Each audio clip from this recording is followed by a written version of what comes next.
په کابل کې د نجونو لپاره د دیني زده کړو یو ښوونیز مرکز پرانیستل شو.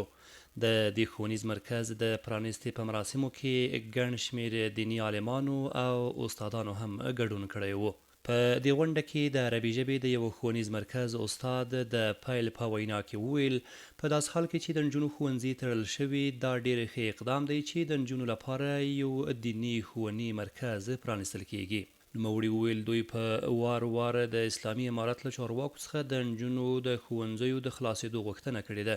او یو ځل بیا ټینګار کوي چې نجونو ته هم باید د نارینه‌و په څیر د دیني او عصري زده کړو زمینه برابره شي. ما زمان میتونیم که یک جامعه موږ هغه وخت کولی شو چې یوه پرمختللې ټولنه ولرو چې زموږ خویندې هم زموږ سره اوږه په اوږه دیني او عصري زده کړې وکړي. نن سبا موږ او تاسو په 21مه پیړۍ کې قرار لرو، یعنی په هغه پیړۍ کې قرار لرو چې زموږ دښمن د علم او پوهې له لارې پر موږ حمله کړې ده او غواړي چې د دې لارې موږ وروسته پاتې کړي. د دغه ښوونیز مرکز مسؤله فهیمه رفیقزی وایي دا ښوونیز مرکز یې په خپل شخصي لګښت جوړ کړی دی چې شاوخوا تر 1500 نجونو ته یې د دیني زده کړو زمینه برابره کړې ده.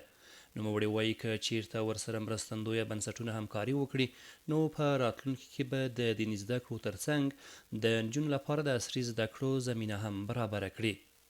موږ با وجود دیدو چې د قرآن کریم او د یعنی دینی علومو څنګه مو ورته یعنی زده کړو زمینه ورته برابر کړي. په راتلونکي کې کوشش کوو چې موږ د انګلیسي د زده کړو زمینه هم ورته مساعده کو، ځکه د انګلیسي منهج هم تر کار لاندې دی، هغه تر اوسه نه دی تکمیل شوی، هغه به هم جوړوو او د کانکور آمادګي به هم موږ دلته نجونو دپاره زمینه برابروو.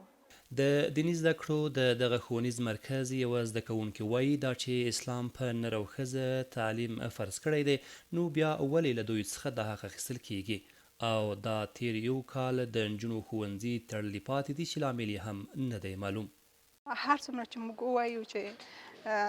دا د نجونو تعلیم باید مخه ونه نیولی شي او د دوی دپاره کار وشي، خو بیا هم نه پوهېږم متاسفانه زموږ په هېواد کې څه روان دي. په دې معما باندې زه هم نه پوهېږم چې ولې د نجونو د تعلیم مخه نیول شوې ده او ولې چارواکي نه غواړي چې واقع بینانه ټول ملت ته یو قانع کوونکی ځواب ورکړي چې نظر په دغو دلایلو باندې موږ نه کولی شو چې مثلا تعلیم ته تاسو ته زمینه مساعده کړو. لااقل یو دلیل باید ووایي چې ښځو ته ولې د تعلیم زمینه نه ده مساعده.